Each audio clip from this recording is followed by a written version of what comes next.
I know you probably feel constantly overwhelmed, overstimulated, stressed out, and yet you're still expected to be okay, to show up, and to give your best, even when you don't feel like it. And let's be honest, as women, we just kind of feel like this is life. We have to deal with it. We'll get through it somehow. And we just keep clawing our way through all of the anxiety and stress and chronic overwhelm and fatigue that we continue to feel. And we just keep hoping that it'll get better, even though we feel like we've been running on fumes for maybe years at this point. And the fix is not a bubble bath or face mask, although doing some of those little spa days on yourself can feel good and restorative. But what we actually need is tools in our toolkit that will not only help us to regulate our nervous systems and bring down those levels of stress in the moment, but also have some preventative measures as well. Because if we're just slapping a band-aid on everything, eventually we are still going to bleed out. If you're feeling overwhelmed and totally over it, this is your reset plan. We need to actually take care of the root cause of the issue, which is our nervous system is overwhelmed. And it's more than just the feeling and the thoughts of being overwhelmed and stressed out. There's actually physiological things that are happening inside our bodies that can really have a negative impact in our lives.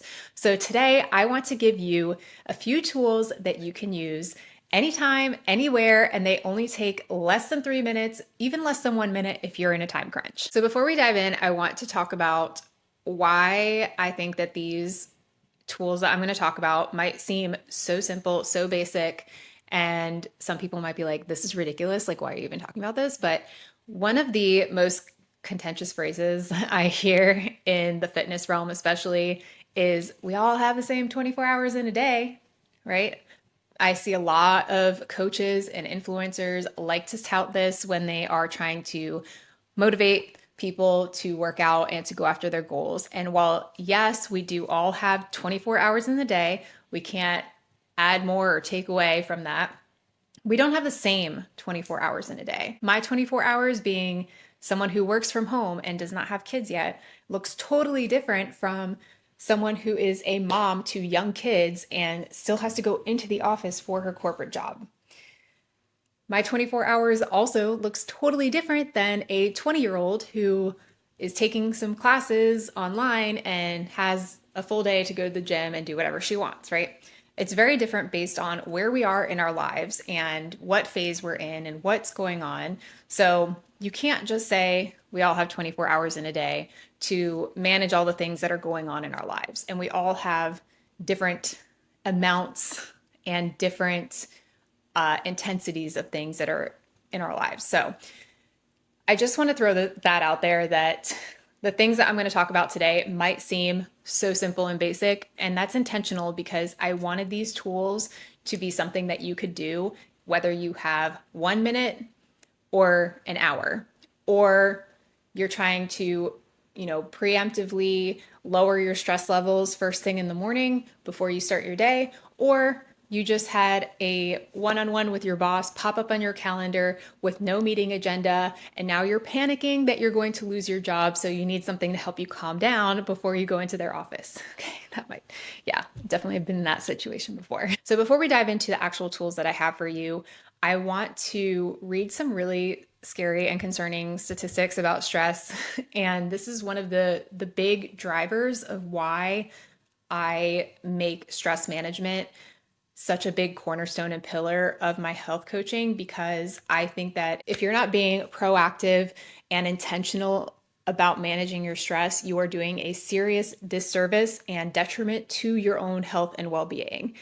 And it's not something that you can just be passive about. You can't just sit in the passenger seat and let stress continue to take control of your life, because it has very serious consequences. All right, so let's get into some of these crazy statistics around stress. Over a third of adults have reported that they feel completely overwhelmed on most days. Most days, that's not sometimes, not once in a while. Most days they feel completely overwhelmed. I can relate to that because, as I've mentioned in previous episodes or previous videos, I have always been a worrier. I have always been anxious. I have always been stressed, and that's something that I've really had to work on. And a big piece of that has been growing my relationship with God. That has really, really helped my levels of stress and anxiety. And I can go into that further in another video, but let's continue. 72% of people who have chronic stress also experience additional health impacts. 32% have experienced changes in their sleeping habits. I know, and sleep is another one of those important pillars in my health coaching. And I can relate to this one so much because I feel like my pillow is like a trigger for my brain. Like the second my head hits the pillow, it's like, let's think about anything and everything that makes you stressed out. And let's think about a bajillion to-dos and things that you want to do and things that you haven't done, and on and on and on and on. And can be really hard to fall asleep sometimes. A third of adults feel like they worry constantly. 73% report additional mental health impacts due to stress. 50% of people have irritability or anger due to stress. 45% of people feel nervous. 45% of people lack energy due to their stress. And 35% of adults feel like they could cry at any given moment. This is so sad and concerning. And I think a lot of this is from just where we are in society. And I know I've touched on this in other videos too, but stress in the body was originally meant for life or death situations, right? I'm sure you've heard this a million times. A tiger pops out of the jungle and your body reacts with stress and the hormones and everything that's going on so that you can flee or fight for your life. Now our body is reacting in that same exact way. Our cortisol is spiking. We're having all this adrenaline and we're having this huge stress reaction to things like a notification popping up, emails, a meeting, what to make for dinner. And yes, deciding what to make for dinner every single night is very annoying. It should not be causing you chronic debilitating stress. And that's what we're seeing in society today. So this is why it's so important to have tools in your toolkit to help you manage this. And I'm only going to go over a couple that I think are the most helpful today because they're very quick, very easy. Like I said, you can do them anytime, anywhere. But there's so many different things that you can do. I also want to talk about how stress is not just in your head. It's not just something that you're feeling or thinking.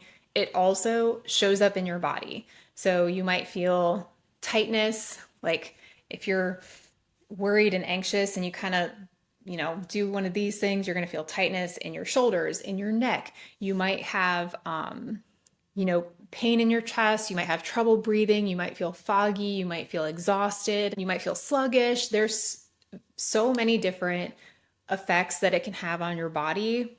I can't even list them all.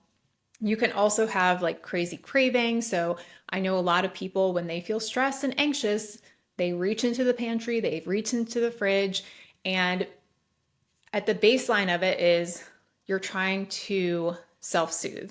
You're trying to give yourself something to feel better in the moment. So instead of staying in that extreme anxiousness or worry state or reaching for a bag of potato chips or some donuts, we are going to use these tools. The first tool is your breath, your breathing. This is such a simple one because it's something that we do all the time. But something that I bet you didn't know is that most of us are breathing improperly. A lot of times people are breathing very shallowly just into their chest, and this can cause anxiety in and of itself because you're putting your body in a stressful state by having this shallow breathing, and you're just like, it's very short, it's very quick, it's right here in your chest. The best way to combat that is to focus on your breathing, and there's a ton of different types of breathing exercises that you can do, but some of my favorites that are, I think, the most easy for people to try are, number one, box breathing. So that's where you're going to inhale for a count of 4. So inhale 1, 2, 3, 4. Try to breathe all the way down into your belly. Then you're going to hold your breath for a count of 4.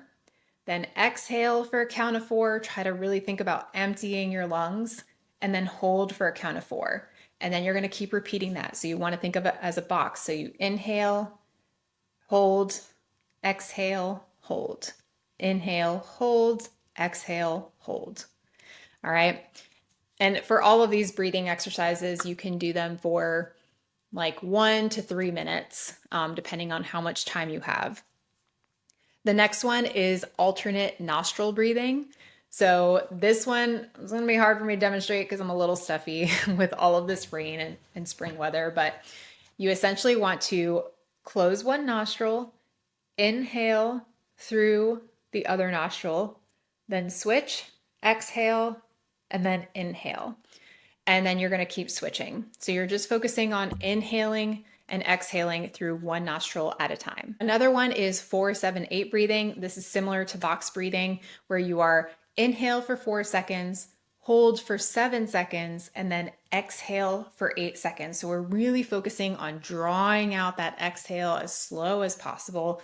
Really, again, focusing on emptying out those lungs. Another one that I really love, and I always think about like when kids are crying, is the physiological sigh. So that's where you're going to inhale and then get another inhale at the top, like another sip of air, and then exhale really slow. So it might look like, and if you think about when kids are crying and they're kind of coming down from that tantrum, they often do this. They are inhaling, they do double inhale, exhale. And that's really great for calming your nervous system. And then the final one that I'll mention today, and like I said, there's so many more, but the final one is belly breathing. Now you can do this sitting down or standing up, but I like to place one hand on my belly, one hand on my chest. And again, you want to think about, as you inhale, really expanding your stomach first, filling your belly, filling your lungs all the way before you breathe into your chest to try to bring it all the way down. And then just slowly exhale and just feel the rhythm of your abdomen going up and down, or in and out if you're sitting. So those are the different breathing exercises that I would recommend. And again, you can go research. There's so many more out there. These are just a couple of the most popular. And like I mentioned, just doing this for 1 to 3 minutes can really help to calm your nervous system, to calm your nerves, to help bring you down into a more relaxed state in the moment. Or you can even do them in the morning before you go to work, or in your car before you walk into the office. Anytime you feel like you're going to be in a stressful situation, you can do this beforehand to help regulate your nerves. And then you can also do it in the moment to help you bring down your nerves when you're feeling very anxious. All right, the second tool is to move your body. Now, this can look like literally anything. I know there's, I can't remember the term, but it's like you literally just shake your body. You just stand there and shake everything. You can shake, you can jump on a trampoline, you can dance, you can go for a walk, you can do some squats and push-ups, you can do some jumping jacks or jump rope, or you can simply just, as you're sitting at your desk, just roll your shoulders. But moving your body just helps you to release that negative energy, to help you get rid of that anxious nervousness. So move your body however feels good for you. If you're in the office, you might not feel like doing some jumping jacks or shaking out like crazy in your cubicle, but maybe you can do something a little bit more low key, like rolling your shoulders or just shaking out your arms, stretching your legs at your desk, or just kind of walk around the office. Tool number 3, this one is a little bit harder for me as a former people pleaser, but that is creating mini boundaries. So this might be something as simple as not checking your email after 8 p.m. or not checking your email, your work email, until you get to work. Okay. If you're rolling over and immediately opening your phone, you are just asking to start your day with stress. This might also be allowing yourself to say no to something that you don't really want to do. If you get invited to go to happy hour with your coworkers, but you know that's going to stress you out because you have to get home to your kids, or you don't drink and you don't want to be around a bunch of people drinking, then allow yourself to say no and don't feel guilty about it. You can't always be giving into everyone and everything else at the expense of your own health and well-being. So allow yourself to say no if you want to say no, and be okay with it. Make sure that you're setting those little boundaries around things that really cause you a lot of anxiety and stress. So like I said, if checking your email causes you stress, put some boundaries on it in the evening and in the morning. And with social media, a lot of times, we can doom scroll because we're trying to distract ourselves, but it can also turn into I'm comparing myself to everyone that I see and I'm feeling like, why am I not that skinny? Why am I not that pretty? Why am I not that fit? Why don't I have abs like her? Why don't I have a house like that? Why can't, my house be as clean as hers? Like whatever it is, if it's stressing you out, put a boundary on it. Don't let yourself be fully consumed by it 24/7. And the final thing I want to touch on, this is not really a tool, but more of, just a reminder to start to pay more attention. So throughout your day, throughout your week, what are the things that are popping up for you that you recognize are causing you stress? Is it emails? Is it meetings? Is it not knowing what to make for dinner? Is it trying to figure out what to eat for lunches because you want to get fit and feel healthy, but you keep going out to eat or ordering in? Like, what are the things that are coming up for you on a regular basis that are causing you stress?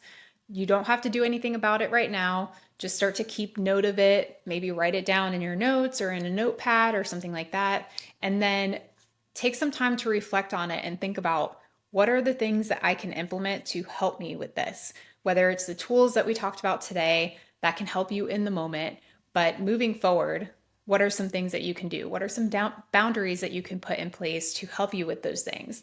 Or what are some alternatives? So if it's, meal prepping, what are some like 3 to 4 recipes that you really love that are easy for you to do that you can batch prepare ahead of time so that you have healthy lunches for the week that don't take a lot of time and effort for you? An important part of stress management is managing the stress before it happens. So we want to be as proactive and preemptive as we can be. So I hope that you took something away from this. I really, again, I know this is short and sweet and like not the most comprehensive list, but I also don't want to add to your stress by giving you 50 different things that you could try.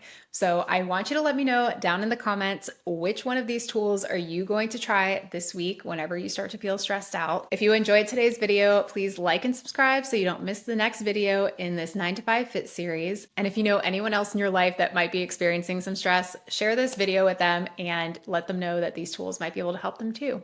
I appreciate you guys, and I will see you in the next video.